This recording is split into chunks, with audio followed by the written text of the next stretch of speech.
बाहा बेतीरे कन्या को गुली माड़ जदि मोर न हेलु आउ कहार हेबुनी।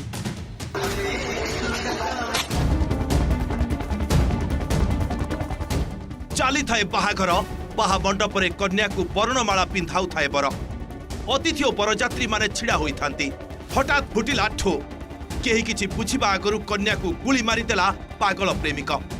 कौनसी फिल्म सीन भली देखा जाउथबा ए लोमोटांकुरा दृश्य बिहार बक्सर जिल्लार मंगलवार राति रे बक्सर चौसा गाँव रे एक विवाह चलीथिबा बेले पर आखि सामना रे कन्या को गुली माड़ होईछि आउ गुली करिछि कन्यार प्रेमिक।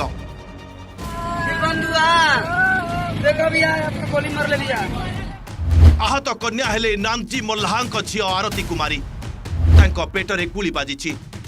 तांको अवस्था गुरुतर थिबा बेले ते हॉस्पिटल रे चिकित्साधीन अछंती।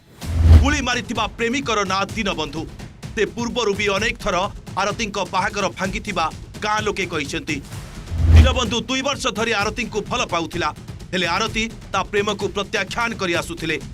उत्तर प्रदेश रा बलिया जिल्ला रे आरती विवाह स्थिर होइतिला ओ काली बाहागर थिला।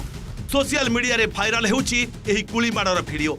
एथिरे देखा जाउछि बाहा मंडप रे बरकन्याक आलती होउछि ओ दुहे वर्णमाला पिंधाउछंती।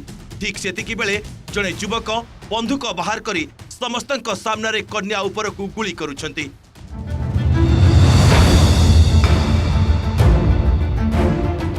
गुली देहरे बाजिबा मात्रे से रक्ताक्त अवस्था मंच उपरे पड़ी जाइथिले। भयरे गाँ लोके और अतिथि माने एणे तेणे दौड़ीथिले। तेबे ही गुली माड़ परे फेरार हो जाइछि प्रेमिक दीनबंधु। पुलिस ताकू धरिबाकू खोजाखोजी जारी रखिछि। Bureau report OTV.